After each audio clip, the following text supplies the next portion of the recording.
ಆಸೆಯ ಹೆಗಲಿಗೇರಿಸಿ ನೆಡೆವ ಹಾದಿ ನಮ್ಮದೇ, ಬರುವ ದಿನದ ಭರವಸೆಗಳ ಬೆಳೆವ ಹೊಣೆಯೂ ನಮ್ಮದೇ. ಮಕ್ಕಳ ಹಕ್ಕುಗಳ ಸಂರಕ್ಷಣೆ ಸಮುದಾಯದ ಹೊಣೆ. ಬಾಲಕಾರ್ಮಿಕ ಪದ್ಧತಿ, ಬಾಲ್ಯ ವಿವಾಹ ರದ್ದತಿಗೆ ಸಿಗಲಿ ಮನ್ನಣೆ. ಇಡೀ ಕರ್ನಾಟಕದಲ್ಲಿ ಮಕ್ಕಳ ಸಂರಕ್ಷಣೆಯ ಒಂದು ದೊಡ್ಡ ಅವಲೋಕನ ಮಾಡಿದಾಗ ಉತ್ತರ ಕರ್ನಾಟಕ ಭಾಗದಲ್ಲಿ, ಅದರಲ್ಲಿ ರಾಯಚೂರು, ಬಾಗಲಕೋಟೆ, ಕೊಪ್ಪಳ ಈ 3 ಜಿಲ್ಲೆಗಳಲ್ಲಿ ಮಕ್ಕಳ ಸಂರಕ್ಷಣೆಯನ್ನು ತೆಗೆದು ನೋಡಿದಾಗ ಬಹಳ ಕೆಳಮಟ್ಟದಲ್ಲಿತ್ತು.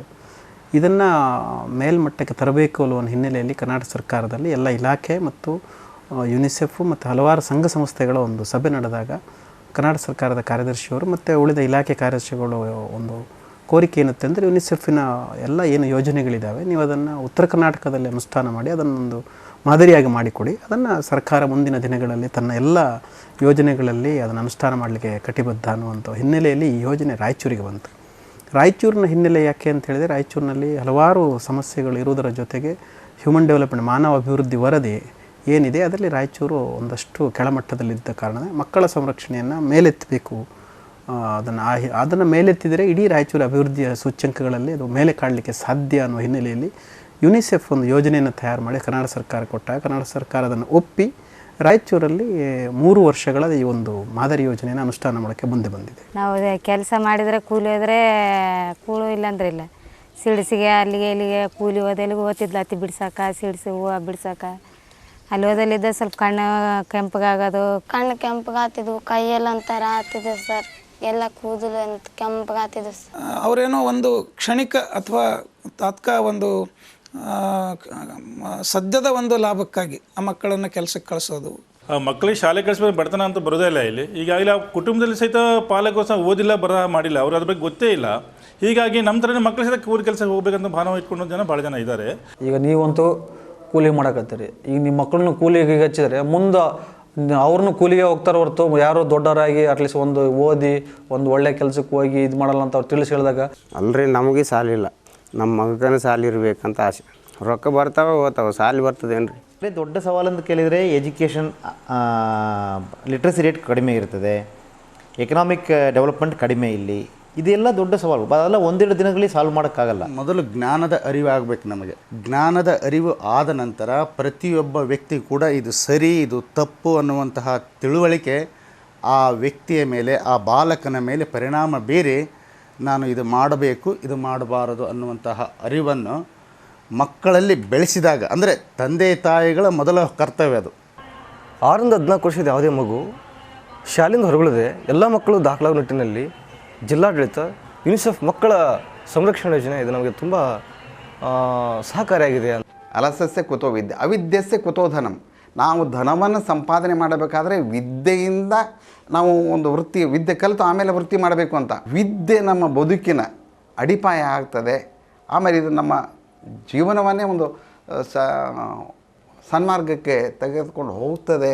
ಇಡೀ ಯೋಜನೆ ಅನುಷ್ಠಾನ ಆಗೋದು ಜಿಲ್ಲಾಡಳಿತ ಮತ್ತು ಇಲ್ಲಿ ಎಲ್ಲ ಇಲಾಖೆಯ ಅಧಿಕಾರಿಗಳಿಂದ, ಮತ್ತು ಇದು ಅವರ ಒಂದು ದೊಡ್ಡ ಪ್ರಯತ್ನ. ಯಾಕೆಂದರೆ ಯುನಿಸೆಫ್ ಇವತ್ತು ಮಾಡುತ್ತೆ, ನಾಳೆ ಹೋಗುತ್ತೆ. ಸೊ ಇಲ್ಲಿ ಜಿಲ್ಲಾಧಿಕಾರಿಗಳಿರ್ತಾರೆ, ಎಲ್ಲ ಇಲಾಖೆ ಅಧಿಕಾರಿಗಳಿರ್ತಾರೆ, ಅವರದನ್ನು ಮುಂದುವರಿಸ್ಕೊಂಡು ಹೋಗಬೇಕು. ಅದೇ ಸಾಂಘಿಕವಾಗಿ ಆಗಬೇಕಾದಂಥದ್ದು ಈ ಯೋಜನೆಯ ಮುಖ್ಯ ಉದ್ದೇಶ. ಇದು ಇಂಡಿವಿಜುವಲ್ ಆಗಿ ಫಂಕ್ಷನ್ ಮಾಡೋದು ಬದಲಾಗಿ ಒಂದು ಟೀಮ್ ಆಗಿ ಮಾಡಿದರೆ there will lot of impact.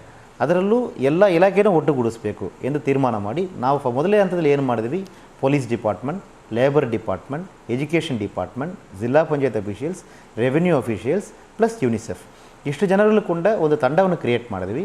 ಅವರೆಲ್ಲರಿಗೂ ಟ್ರೈನಿಂಗ್ ಕೊಟ್ಟಿದ್ದೀವಿ. ನಮ್ಮನ್ನು ಇನ್ವಾಲ್ವ್ ಮಾಡಿಕೊಂಡು 6-14 ವರ್ಷದ ಪ್ರತಿಯೊಂದು ಮಗು ಶಾಲೆಗೆ ದಾಖಲಾಗಬೇಕು, ಉಳಿಬೇಕು, ಕಲಿಬೇಕು ಎಂಬ ಒಂದು ತತ್ವಕ್ಕೆ ಅವರು ತುಂಬ ಸಹಕಾರ ನೀಡ್ತಾ ಇದ್ದಾರೆ ಸರ್.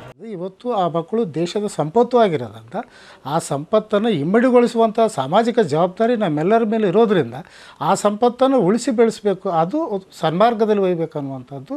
ಈ ದೃಷ್ಟಿಯಲ್ಲಿ ಅವರಿಗೆ ಶಿಕ್ಷಣ ಒಂದೇ ಒಂದು ಪೂರಕವಾದಂಥ ಭೂಮಿಕೆ ಆಗ್ತದೆ. ಜನಜಾಗೃತಿ ಕಾರ್ಯಕ್ರಮಗಳನ್ನು ಹಮ್ಮಿಕೊಳ್ಳೋದ್ರ ಮುಖಾಂತರ ಬಾಲಕಾರ್ಮಿಕ ಪದ್ಧತಿ ಮತ್ತು ಬಾಲ್ಯ ವಿವಾಹಗಳನ್ನು ನಿಲ್ಲಿಸೋದಕ್ಕೆ ಸಂಪೂರ್ಣವಾಗಿ ಪ್ರಯತ್ನ ಮಾಡಲಾಗಿದೆ. 14 ವರ್ಷದ ಕೆಳಗಿರ್ತಕ್ಕಂಥ ಮಕ್ಕಳನ್ನು ಬಾಲಕಾರ್ಮಿಕರನ್ನಾಗಿ ಮಾರ್ಪಡಿಸುವಂಥ ದುಷ್ಟಶಕ್ತಿಗಳ ವಿರೋಧವಾಗಿ ಪ್ರಜ್ಞೆಯನ್ನು ಮೂಡಿಸುವಂಥ ಒಂದು ಕಾರ್ಯವನ್ನು ನಿರ್ವಹಿಸ್ತಾ ಇದ್ದಾರೆ. ಎಲ್ಲರೂ ಕಲಿತು ನಮ್ಮ ಗ್ರಾಮದ ಎಲ್ಲ ಮುಖಂಡರು, ಎಲ್ಲ ಹಿರಿಯರು, ಪಂಚಾಯತ್ ಸದಸ್ಯರು ಎಲ್ಲರೂ ಕಲಿತು ಒಂದು ಕಾವಲು ಸಮಿತಿ ರಚನೆ ಮಾಡಿದ್ದೀವಿ ಸರ್. ಕಾವಲು ಪಡೆಯ ಸಶಕ್ತತೆ ಆಗ್ತಾ ಇದೆ. ಈ ನಮ್ಮ ಮಕ್ಕಳ ಸಂರಕ್ಷಣಾ ಯೋಜನೆಯಲ್ಲಿ ಅವ್ರನ್ನ ಸಶಕ್ತರನ್ನಾಗಿ ಮಾಡಲಾಗ್ತಾ ಇದೆ. ಅವರು ಸಶಕ್ತರಾದರೆ ನಮ್ಮ ಮಕ್ಕಳನ್ನು ನಾವು ರಕ್ಷಿಸಲಿಕ್ಕೆ ಸಾಧ್ಯ ಆಗುತ್ತೆ. ಎಲ್ಲ ಸಮಿತಿಗಳನ್ನು ಮಕ್ಕಳ ಹಕ್ಕುಗಳ ಮತ್ತು ಮಕ್ಕಳ ಸಂರಕ್ಷಣೆಯ ದೃಷ್ಟಿಯಲ್ಲೇ ಸಮಿತಿಗಳನ್ನು ರಚನೆ ಮಾಡಲಾಗಿದೆ, ಅದು ರಾಷ್ಟ್ರ ಮಟ್ಟದಲ್ಲಿ ಮತ್ತು ರಾಜ್ಯ ಮಟ್ಟದಲ್ಲಿ. ಬಟ್ ನಾವು ಅದನ್ನು ನಿರಂತರ ಚಾಲ್ತಿಯಲ್ಲಿ ಇಳುವ ಹಾಗೆ ಮಾಡುವಂಥದ್ದೇ ಸ್ಥಳೀಯ ಸರ್ಕಾರದ ಒಂದು ಜವಾಬ್ದಾರಿ. ಇದೆಲ್ಲೋ ಒಂದು ಕಡೆಯೇ ಮಾತ್ರ ಇಲ್ಲಿ ಕೆಲಸ ಮಾಡಲಿಕ್ಕೆ ಸ್ಟಾರ್ಟ್ ಆಗಲಿಲ್ಲ. ಒಂದು ಜೊತೆಗೆ ಪೋಷಕರ ಜೊತೆಗೆ ಒಂದು ಕೆಲಸ ಸ್ಟಾರ್ಟ್ ಆಗಿದೆ, ಮಕ್ಕಳನ್ನ ಶಾಲೆಗೆ ಸೇರಿಸ್ಲಿಕ್ಕೆ ಒಂದು ಕಡೆ ಕೆಲಸ ಸ್ಟಾರ್ಟ್ ಆಗಿದೆ. ಎಲ್ಲಿ ತೊಂದರೆ ಇದೆ ಅಂತ ನಾವೇನು ಸಣ್ಣ ಸಣ್ಣ ಪಾಕೆಟ್ ಅಂತ ಅನ್ನಿಸ್ತೀವಿ, ಆ ಎಲ್ಲ ಪಾಕೆಟಲ್ಲಿ ಸುತ್ತಾಡ್ಕೊಂಡು ಅದನ್ನು ಮುಗಿಸ್ಲಿಕ್ಕೆ ಒಂದು ಒಳ್ಳೆ ಒಂಥರ ಆಂದೋಲನ ಟೈಪೇ ಇದನ್ನು ಕ್ರಿಯೇಟ್ ಆಗಿರೋಂಥದ್ದು. ಸೊ ಇಂಥ ಕಾಂಟೆಕ್ಸ್ಟಲ್ಲಿ ನಮಗೆ ಈ ಯುನಿಸೆಫ್ ಪ್ರಾಜೆಕ್ಟ್ ಬಂದಿದ್ದು ಸೋಷಿಯಲ್ ಲೆವೆಲಲ್ಲಿ ಮತ್ತು ಸ್ಟೇಕ್ ಹೋಲ್ಡರ್ಸ್ ಲೆವೆಲ್ನಲ್ಲಿ ನಮಗೆ ಬಹಳಷ್ಟು ಸಹಾಯ ಆಗಿದೆ ಅಂತ ಹೇಳ್ಬೋದು. हर बच्ची को कम से कम 10 क्लास तक या 12 क्लास तक पढ़ाना चाहिए और ये मजदूरी मेहनत वगैरह छोटे बच्चों को अगर भेजेंगे तो उनकी सेहत भी बिगड़ जाएगी और ज़िंदगी भी बिगड़ जाएगी. ಯಾರನ್ನ ಬಂದ್ರೆ ಮತ್ತೆ ಕೇಸು ಮಾಡ್ತಾರಲ್ಲ ಸಾಲಿಗೆ ಹೋಗಿಲ್ಲಪ್ಪ ಅಂತ ಸಾಗುತ್ತೆ.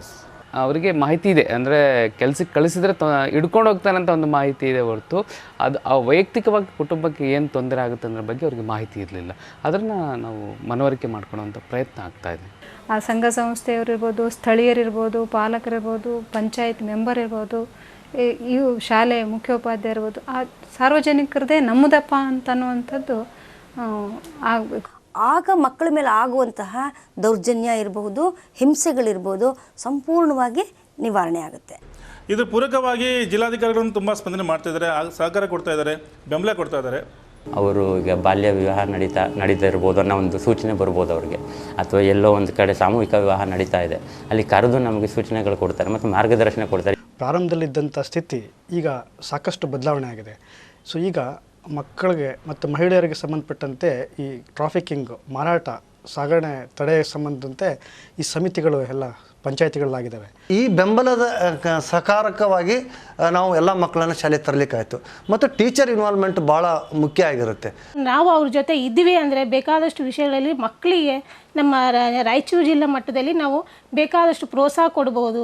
ರಾಯಚೂರು ಜಿಲ್ಲೆ ಭಾಳ ಹಿಂದುಳಿದಿದೆ, ಇಲ್ಲಿ ಇರುವ ಮಕ್ಕಳಿಗೆ ಏನಾದ್ರು ಒಂದು ಮಾಡಬೇಕು. ಆ ನಿಟ್ಟಿನಲ್ಲಿ ಮೊದಲೇ ಹಂತವಾಗಿ ನಾವು ಬಾಲಕಾರ್ಮಿಕ ಪದ್ಧತಿ ಮತ್ತು ಬಾಲ್ಯ ವಿವಾಹ ಪದ್ಧತಿಯನ್ನು ತಡೆ ಕಟ್ಟಬೇಕು. ಇದು ಒಂದು ಶೇಮ್, ಅವಮಾನ, ಮನುಷ್ಯ ಇದಕ್ಕೇನೆ ಅವಮಾನ ಇದು ಎಂದ ಥರ ಒಂದು ಮಾಹಿತಿಯನ್ನು ನೀಡಿದ್ದಾರೆ. ಅದರ ಮೇಲೆ ನಾವು ಕೆಲಸ ಮಾಡ್ತಾಯಿದ್ವಿ. ಸೊ ಆಸ್ ಎ ಜಿಲ್ಲಾಧಿಕಾರಿಯಾಗಿ I am also very happy, ನಾವು ಎಲ್ಲರಿಗೂ ಲೀಡ್ ಮಾಡ್ತೀವಿ ಎಂಬ ನಿಟ್ಟಿನಲ್ಲಿ ನಿಗದಿತವಾಗಿ ನಾವು ಸಭೆ ಸೇರಿ ನಾವು ಏನು ಕೆಲಸ ಮಾಡಿದ್ದೀವಿ, ಏನು ಕೆಲಸ ಮಾಡಬೇಕು, ನಮ್ಮ ಮುಂದಿನ ಸವಾಲುಗಳೇನು, ತೊಂದರೆಗಳೇನು, ಅನುದಾನ ಏನು, ಅವೆಲ್ಲವನ್ನು ಚರ್ಚೆ ಮಾಡೋದ್ರ ಮುಖಾಂತರ, ಸಭೆಯಲ್ಲಿ ಮಂಡಿಸೋದ್ರ ಮುಖಾಂತರ ಇವಕ್ಕೆ ಪರಿಹಾರವನ್ನು ಕಂಡುಕೊಳ್ಳೋದು ಮತ್ತು ಸಮಸ್ಯೆಗಳಿಗೆ ಬಂದು ಅರ್ಥವನ್ನು ಕೊಡೋದಕ್ಕೆ ಅವಕಾಶವನ್ನು ಮಾಡಿಕೊಳ್ತೀವಿ.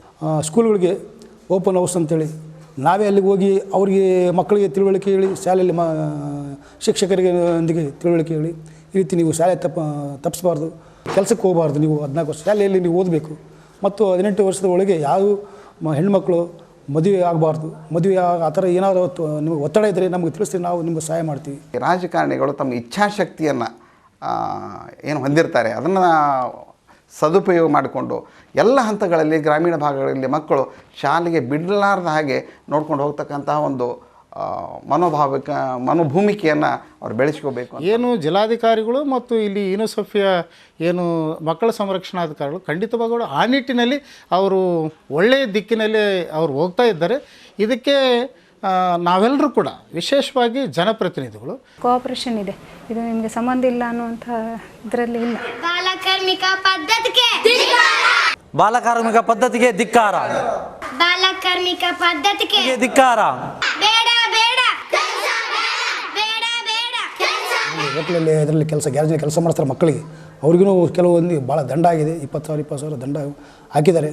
ಏನೋ ಭಯ ಆಗಿದೆ ಮಕ್ಕಳ ಬಗ್ಗೆ, ಸ್ವಲ್ಪ ಅವರಿಗೆ ಇದಿದೆ, ಮಕ್ಕಳು ತೊಗೋಬಾರ್ದು, ಕೆಲಸಕ್ಕೆ ತೊಗೋಬಾರ್ದು ಅನ್ನೋ ಭಯ ಆಗಿದೆ. ಅವರು ಇನ್ನೂ ಆಡುವಂಥ ವಯಸ್ಸು, ಮನೆಯಲ್ಲಿ ತಂದೆ ತಾಯಿ ಪ್ರೀತಿಯಿಂದ ಬೆಳೆಸಿ ಅವರು ಇನ್ನೂ ಭವಿಷ್ಯ ಬೆಳೆಸ್ಕೊಳ್ಳೋಂಥ ವಯಸ್ಸಲ್ಲಿ ನಾವು ಅವ್ರನ್ನ ಹೋಟೆಲೆಲ್ಲ ಹಾಕಿ ಅವರಿಗೆ ಕಷ್ಟ ಕೊಟ್ಟು ದೂಡಿಸೋದು ಭಾಳ ದೊಡ್ಡ ಅಪರಾಧ. ಮಕ್ಕಳ ನ್ಯಾಯ ಕಾಯ್ದೆ ಮತ್ತು ಅಬಕಾರಿ ಕಾಯ್ದೆ, ಇದು ಎರಡೇ ಕಾಯ್ದೆ 18 ವರ್ಷ ತನಕ ಮಗುವನ್ನು ಗುರುತಿಸಿಕೊಂಡು ಮಾತಾಡಿರುವಂಥದ್ದು. ಅದರಲ್ಲಿ ಬಾರ್ ಆ್ಯಂಡ್ ರೆಸ್ಟೋರೆಂಟ್ ಒಳಗಡೆ ಬರೀ ಕೆಲಸ ಅಲ್ಲ, 18 ವರ್ಷದ ಒಳಗಿನ ಯಾವುದೇ ವ್ಯಕ್ತಿ ಅದರ ಒಳಗಡೆ ಕಾಲಿಡುವಂಗಿಲ್ಲ. ಆಮೇಲೆ ತಂಬಾಕು ಕ್ಷೇತ್ರದಲ್ಲಿ ಬಾಲಕಾರ್ಮಿಕರು ಕಾಣುತ್ತಿದ್ದಾರೆ ಸರ್. ಕೆಲವೊಂದು ಮೆಕ್ಯಾನಿಕ್ ಗ್ಯಾರೇಜ್ಗಳಲ್ಲಿ ಸಹ ಮಕ್ಕಳ ಬಾಲಕಾರ್ಮಿಕರಾಗಿ ಕಾಣುತ್ತಿದ್ದಾರೆ ಸರ್. नॉलेज नहीं रहता, नीटनेस नहीं रहता, बच्चा कपड़े पहनने का ये नहीं रहता, सब हर चीज़ से इसको एजुकेशन फर्स्ट रहा तो सब आगे इम्प्रूवमेंट फ्यूचर में अच्छा रहता उसको।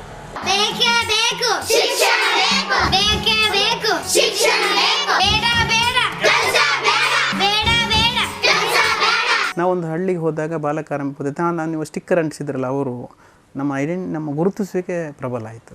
ಎರಡನೇದು ಹೋರ್ಡಿಂಗ್ ದಿನನಿತ್ಯ ಎಚ್ಚರಿಸುವ ಕೆಲಸ.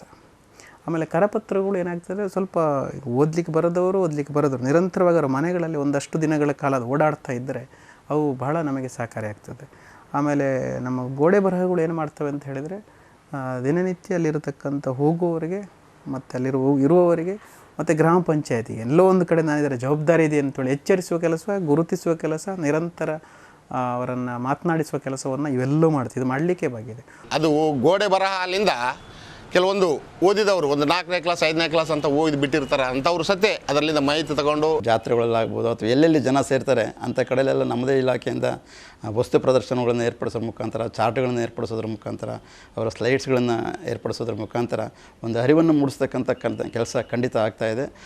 ನಾಮಫಲಕಗಳು ಆಗಿರ್ಬೋದು ಅಥವಾ ಬೀದಿ ನಾಟಕಗಳಾಗಿರ್ಬೋದು ಅಥವಾ ಸಾಕಷ್ಟು ಕಡೆ ಹಾಕಿರ್ತಕ್ಕಂಥ ಎಚ್ಚರಿಕೆ ಫಲಕಗಳ ಮುಖಾಂತರ ಇವತ್ತು ಅವರು ಎಚ್ಚೆತ್ತುಕೊಂಡಿದ್ದಾರೆ. ಮತ್ತು ಶಾಲೆಗಳಲ್ಲಿ, ಅಂಗನವಾಡಿಗಳಲ್ಲಿ ಮತ್ತು ಪಂಚಾಯಿತಿಗಳಲ್ಲಿ, ಮಹಿಳೆಯರ ಸ್ವಸಹಾಯ ಗುಂಪುಗಳಲ್ಲಿ, ರೈತರ ಗುಂಪುಗಳಲ್ಲಿ ಮತ್ತು ಯುವಕರ ಗುಂಪುಗಳಲ್ಲಿ ಹೀಗೆ ವಿವಿಧ ಸಂಘಟನೆಗಳ ಮುಖಾಂತರ ನಾವು ತರಬೇತಿಗಳನ್ನು ಹಮ್ಮಿಕೊಂಡು ಅವರಿಗೆ ಜಾಗೃತಿಗಳನ್ನು ಮೂಡಿಸಿ ಮಕ್ಕಳ ಹಿತದೃಷ್ಟಿಯಿಂದ ಮತ್ತು ಮಕ್ಕಳ ಅಭಿವೃದ್ಧಿಯೇ ನಮ್ಮ ಅಭಿವೃದ್ಧಿ ಅಂತ ಅವರಿಗೆ ಕನಸನ್ನು ಕಾಣುವಂಥ ಈ ಮಕ್ಕಳಿಗೆ ನಾವು ಎಷ್ಟೇ ಕಲಿಕೆ ಕೊಟ್ರೂ ಅದರ ಒಂದು ಚಟುವಟಿಕೆಗಳ ಬಗ್ಗೆ ಇವರಿಗೂ ಗೊತ್ತಾಗಬೇಕು, ಕಾನೂನಿ ಮಾಹಿತಿ ಅಂತೇಳಿ ಪೋಸ್ಟರ್ಸ್ ಆಗಿರ್ಬೋದು, ಬ್ಯಾನರ್ಸ್ ಆಗಿರ್ಬೋದು, ಚಿಕ್ಕ ಚಿಕ್ಕ ಪುಸ್ತಕದಲ್ಲಿ ಕಥೆಗಳಿದೆ ಸರ್, ತುಂಬ ಎಫೆಕ್ಟಿವ್ ಆಗಿ ಮಕ್ಕಳಿಗೆ ಪರಿಣಾಮಕಾರಿಯಾಗಿ ಆಗ್ತಾ ಇದೆ. ಸೊ ಅದೇ ಒಂದು ಸ್ಕ್ರಿಪ್ಟ್ ನೋಡ್ಕೊಂಡು ಒಂದು ನಾಟಕವನ್ನು ಕೂಡ ತಂಡವನ್ನು ಮಾಡಿಕೊಂಡು ಗ್ರಾಮ ಸಭೆಗಳಲ್ಲಿ ಹೋದಾಗ ಅಥವಾ ಇಲ್ಲಿ ಪಾಲಕರ ಸಭೆಗಳಲ್ಲಿ ಬಂದಾಗ ಆ ಒಂದು ಏನು ಆ್ಯಕ್ಟ್ ಇದೆ ಮಕ್ಕಳ ಹಕ್ಕುಗಳದು ಅದನ್ನು ಕೂಡ ಇವರೇ ಪ್ರೆಸೆಂಟ್ ಮಾಡುವಂಥದ್ದು ಇದೆ. ಹೇಳುವಾಗ ನೋಡಬೇಕು ಮಗದ ಚಂದ, ಹೇಳುವಾಗ ನೋಡಬೇಕು ಮಗದ ಚಂದ, ಹೇಳುವಾಗ ನೋಡಬೇಕು ಮಗದ ಚಂದ, ಬಂದಾಗ ಅಕ್ಷರ ನೋಡಿ.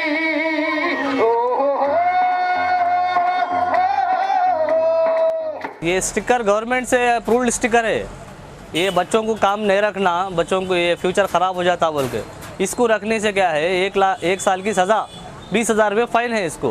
ಈಗ ನಾವು ಹತ್ತಿ ಬಿಡಿಸೋ ಸೀಸನ್ ನೀವು ಜೀಪ್ ಹೋತಂದರೆ ಮಕ್ಕಳೆಲ್ಲ ಓಡೋಗ್ತಿದ್ರು. ಬಟ್ ಈಗೆಲ್ಲ ಅವರು ಇವನ್ ಓನರ್ಸಿಗೂ ಅವರು ಹೊಲದ ಓನರ್ಸಿಗೂ ಗೊತ್ತಾಯ್ತು, ತಂದೆ ತಾಯಿ ಗೊತ್ತಾಯ್ತು. ತಿಂಗಳಿಗೊಮ್ಮೆ ಮೀಟಿಂಗ್ ಮಾಡ್ತೀವಿ ಸರ್ ನಾವು. ಅದ್ರಾಗ ಕರೆಸಿ ಹೇಳಿದ್ರು ಸರ್, ಏನು ರೀ ರೆಡಿ ಅವ್ರು ಇವತ್ತು ಬರೋದಿಲ್ಲ ಅಧ್ಯಕ್ಷರು ಹೆಂಗ್ರ ಅಂತ ಹೇಳಿದ್ರೆ, ಆಯ್ತು ಸರ್ ನಾವು ಕೂಡಿ ಒಂದಿನ ಎಲ್ಲ ಊರಾಗ ಹೋಗಿ ಮನೆ ಅಡ್ಡಾಡಿ ಎಲ್ಲ ಕರೆಸಿದ್ವಿ ಸರ್. ಕರೆಸಿ ಒಂದು 15-20 ಜನ ಹುಡುಗರು ಸ್ಕೂಲಿಗೆ ಅಟೆಂಡ್ ಮಾಡಿಸಿವಿ ಸರ್. ನಾವು ಇಲಾಖೆ ವತಿಯಿಂದ ಅಂಥ ಮಕ್ಕಳನ್ನು ಎಲ್ಲೆಲ್ಲಿ ಹಿಡಿದಾಗ ಅವರಿಗೆ ಸಮೀಪದ ಶಾಲೆಯಲ್ಲಿ ಯಾವಾಗ ಬೇಕೋ ಆವಾಗ ಒಂದು ದಾಖಲಾತಿಯನ್ನು ಕೊಡ್ತಕ್ಕಂಥದ್ದು, ಮತ್ತು ಆ ಮಗು ನಿರ್ಗತಿಕ ಮಗುವಾಗಿದ್ದಾಗ ಎಲ್ಲಿ ಅದಕ್ಕೆ ಒಂದು ವಸತಿ ಸೌಕರ್ಯ ಸಿಗದೇ ಇದ್ದಾಗ ಯುನಿಸೆಫ್ನವರೇ ಒಂದು ಕ್ಯಾಂಪ್ ವಸತಿಯನ್ನು ಮಾಡಿ ಕೂಡ ಮಾಡಿದ್ದಾರೆ. ಅವರಿಗೆ ಒಂದು ಸಶಕ್ತತೆ ಬರಬೇಕು ಅನ್ನೋ ನಿಟ್ಟಿನಲ್ಲಿ ಶಿಕ್ಷಣ ಬಗ್ಗೆ ನಾವು ಹೆಚ್ಚು ಒತ್ತು ಕೊಟ್ಟು ಕೆಲಸ ನಿರ್ವಹಿಸ್ತಾ ಇದ್ದೀವಿ. ಸೊ ಈ ನಿಟ್ಟಿನಲ್ಲಿ ಕೆಲಸ ನಿರ್ವಹಿಸಬೇಕಾದಾಗ ಆ ಸ್ವಸಹಾಯ ಗುಂಪಿನ ಮಹಿಳೆಯರ ಮಕ್ಕಳು ಏನದರಲ್ಲಿ ವಿಶೇಷವಾಗಿ ಹೆಣ್ಣು ಮಕ್ಕಳಿಗೆ ನಾವು ಹೆಚ್ಚು ಒತ್ತು ಕೊಟ್ಟು ಕಿಶೋರಿ ಸಂಘಟನೆ ಅಂತೇಳಿ ರಚನೆ ಮಾಡಿಕೊಂಡು ಅವ್ರಿಗೂ ಕೂಡ ಒಂದು ಕಮ್ಯುನಿಕೇಷನ್ ಸ್ಕಿಲ್ಲು, ಲೈಫ್ ಸ್ಕಿಲ್ ಬಗ್ಗೆ ಟ್ರೈನಿಂಗ್ ಎಲ್ಲ ಕೊಡ್ತಾ ಬಂದೀವಿ. ಸೊ ಆವಾಗ ನಾವೆಲ್ಲ ಟ್ರೈನಿಂಗ್ ಕೊಡಬೇಕು ಹೋದಾಗ ಶಾಲೆ ಬಿಟ್ಟ ಮಕ್ಕಳನ್ನು ನಮ್ಮ ಗುರುತಿಸ್ಲಿಕ್ಕಾಯಿತು ನಮ್ಮ ಸಿಬ್ಬಂದಿ ವರ್ಗದವರಿಗೆ. ಮಗು ಅಂದರೆ ಏನು, ಅವರಲ್ಲಿ ಏನೇನು ಭಾವನೆಗಳು ತುಂಬಿರುತ್ತೆ, ಅವರು ಏನೇನು ಆಸೆಗಳಿರುತ್ತೆ, ಇದನ್ನೆಲ್ಲ ಯಾವ ರೀತಿ ಅವರು ಪೂರೈಸಬೇಕು, ಇಲ್ಲ ಅಂತ ಹೇಳಿದ್ರೆ ಅದ್ರ ಜೊತೆಗೆ ಯಾವ ರೀತಿ ಅವರು ನಡ್ಕೋಬೇಕು ಅಂತ ಒಂದು ಇದು ಜನರಲ್ಲಿ ಮುಟ್ಟಿಸೋದಕ್ಕೆ ನಾವು ಪ್ರಯತ್ನ ಮಾಡ್ತಾ ಇದ್ದೀವಿ. ಅದು ನಾವು ಎಲ್ಲ ಯುನಿಸೆಫ್ ವತಿಯಿಂದ ಎಲ್ಲ ನಾವು ಗ್ರೇಡ್ ಮಾಡೋಕ್ಕೆ ಹೋದಾಗ ಮಕ್ಕಳು ಎಲ್ಲ ಇಲ್ಲಿ ಕೂತ್ಕೊಂಡ್ಬಿಟ್ಟಾರೆ ಒಳಗೆ, ಕಾಣಲಾರ ಅವರೆಲ್ಲ ಹೇಳ್ಬಿಟ್ರಿ ಬಂದು ಜೀಪ್ ಅಂತ ಕೂತ್ಕೊಂಡ್ಬಿಡ್ರಿ ಕಾಣಬಾರ್ದಂತ. ನಾವು ಆದರೂ ಎಲ್ಲ ಹುಡುಕಾಡಿ ಚೆಕ್ ಮಾಡಿ ಸಿಕ್ಕರು ಮಕ್ಕಳೆಲ್ಲ ಅವರಿಗೆಲ್ಲ ತಂದೆ ತಾಯಿಗಳ ತಿಳುವಳಿಕೆ ಹೇಳಿ ಸಲ ವಾರ್ನಿಂಗ್ ಮಾಡಿ ಎಲ್ಲ ಹೇಳಿ ನೆಕ್ಸ್ಟ್ ಟೈಮ್ ಮಾಲೀಕರಿಗೂ ಹೇಳಿದ್ವಿ ఈ ಥರ ನಿಮಗೆ ಮಾತ್ರ ఫైన్ ಆಗ್ತದೆ ಬಿಡಂಗಿಲ್ಲ, ఇది లాస్ట్ అండ్ ఫస్ట్. ఇది అంతకుముందు సార్ సేను పత్తి పెట్టింటి, పత్తి ఇడిచి ఇంకా పొగకు పెడితే పొగకు పెట్టినాక ఇంకా పిల్లల్ని ఇంకా అన్ని ఇడిచిపెట్టి ఇప్పుడు బుడ్లు ఎత్తుకున్నాను, పిల్లల్ని సాలికి పంపిస్తాం, ఆడపిల్లలకి మగపిల్లగా. ದಿನಾನ ಸಿಡಿಸ್ ಕೆಲ್ಸಕ್ಕೆ ಹೋಗಿದ್ದಿದ್ದೆ, 20 ರೂಪಾಯಿ ದಿನಾನ ಕೊಡ್ತಿದ್ದರು. ఇప్పుడు కొడుకు నాకు పని చేస్తుంటే నాకు ఒಪ್ಪತ್ತು భೋಜನಕ್ಕೆ ವస్తుంది ಅಂತ ತಿಳ್ಕೊಂಡು ಆ ದುಡಿದ್ರೇ ಆ ಹುಡುಗ ಒಂದು ಒಪ್ಪತ್ತು ನಮ್ಗೆ ಊಟಕ್ಕೆ ಆಗ್ತಾನೆ ಅನ್ನುವಂತಹ ಪರಿಸ್ಥಿತಿಯಲ್ಲಿದೆ.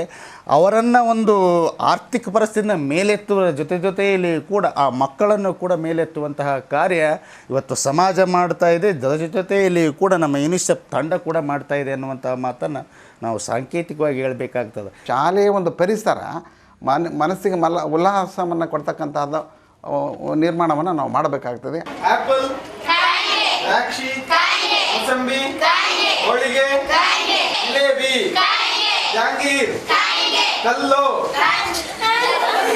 ಕಲ್ಲು ತಿಂತೀರಾ? ಹೇಳ್ತೀನಿ, ಚೆನ್ನಾಗಿತ್ತ?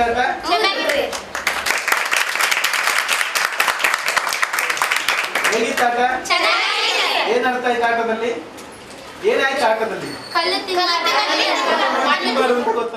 ಶಾಲೆಗೆ ಹೋಗಿದ್ಮೇಲೆ ಎಲ್ಲಷ್ಟು ಕಳೀತು, ಮತ್ತು ಅಲ್ಲಿ ಅನ್ನ ಊಟ ಎಲ್ಲಷ್ಟು ಆಗ್ತಾರೆ ಸರ್. ಬಟ್ಟೆ ಪುಸ್ತಕ ಎಲ್ಲಷ್ಟು ಕೊಡ್ತಾರೆ ಸರ್. ಅಲ್ಲಿ ಯಾರನ್ನ ದುಡ್ತಿರ್ತದಲ್ರಿ, ನೀವು ಹಿಂಗೆ ಸಣ್ಣವ್ರಿಗಿದ್ದೀರಿ, 4 ವರ್ಷ ದೊಡ್ಡ 21 ಇರ್ತದಲ್ರಿ, ಅವ್ರಿಗೆ ವರ್ಷ ಅವರು ಕೆಲಸ ಮಾಡಬೇಕಾ ಅಂತ ಹೇಳ್ತೀನಿ ರೀ.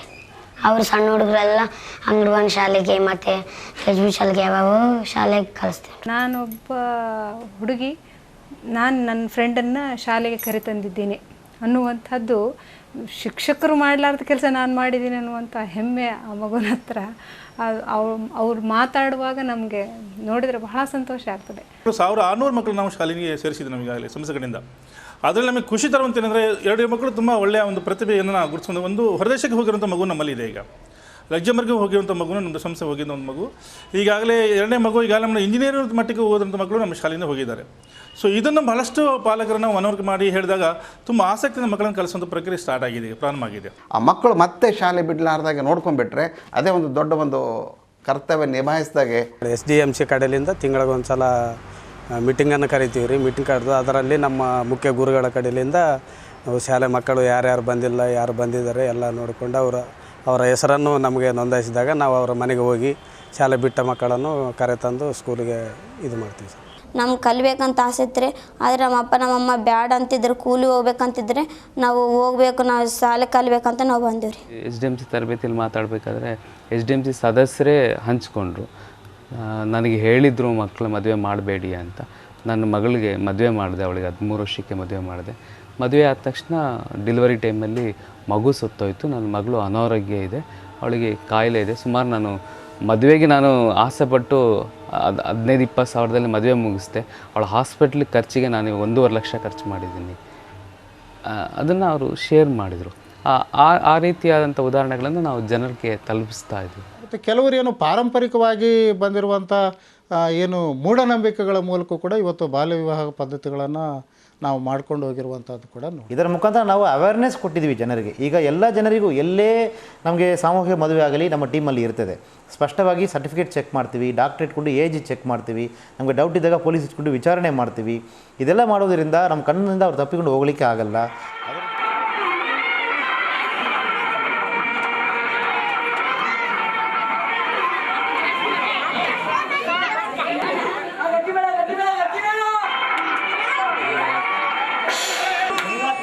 ಗಂಡು 12 ವರ್ಷದ ಹೆಣ್ಣು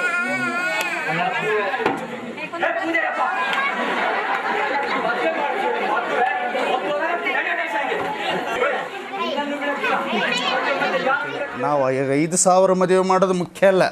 5,000 ಮದುವೆಯನ್ನು ವಯಸ್ಕರಿಗೆ ಮಾಡಿದ್ವು, ಅನವಯಸ್ಕರಿಗೆ ಮಾಡಿದ್ವು ಎಂಬುದು ಭಾಳ ಪರಿಶೀಲನೆ ಮಾಡಬೇಕಾಗ್ತಾ ಇದೆ. कानूनी उम्र लड़की की उम्र जो है शादी के लिए 18 साल और लड़के की उम्र 21 साल होनी चाहिए. ये कानूनी उम्र है. इस उम्र को पहुंचने के बाद अगर शादी करेंगे तो वो अपनी जिम्मेदारी को भी महसूस करेंगे और वो बेहतर ज़िंदगी गुजार सकेंगे. 1986 ಕಾಯ್ದೆಯಲ್ಲಿ ತಂದೆ ತಾಯಿಗಳಿಗೆ ಮಾತ್ರ ಶಿಕ್ಷೆ ಇತ್ತು. ಬಟ್ 2006ನೇ ಬಾಲ್ಯ ನಿಷೇಧ ಕಾಯ್ದೆಯಲ್ಲಿ ಭಾಳ ನೇರವಾಗಿ ತಂದೆ ತಾಯಿ, ಸಂಬಂಧಿಕರು, ಪೂಜಾರಿ ಮತ್ತು ಅದಕ್ಕೆ ಸಂಬಂಧಪಟ್ಟವರೆಲ್ಲರೂ ಕೂಡ ಶಿಕ್ಷೆಗೆ ಒಳಪಡಿಸುವಂಥ ಎಲ್ಲ ಅವಕಾಶಗಳು ಆ ಕಾಯ್ದೆಯಲ್ಲಿದೆ. ಬಟ್ ನಾವು ಇಲ್ಲಿ ಹೆಚ್ಚು ಜಿಲ್ಲಾಡಳಿತ ಮತ್ತು ಇದರಲ್ಲಿ ನಾವೆಲ್ಲ ಕೈಗೊಂಡಂಥ ಕ್ರಮ ಏನು ಅಂತ ಹೇಳಿದ್ರೆ, ಕಾಯ್ದೆಯನ್ನು ಜನಗಳಿಗೆ ತಿಳಿಸುವಂಥ ಒಂದು ಪ್ರಕ್ರಿಯೆ. ಅದಕ್ಕಿಂತಲೂ ಹೆಚ್ಚು ಜನ ಅಂಥ ಒಂದು ಬಾಲ್ಯಕ್ಕೆ ಮುಂದಾಗದಾಗೆ ನಾವು ನೋಡುವಂಥದ್ದು.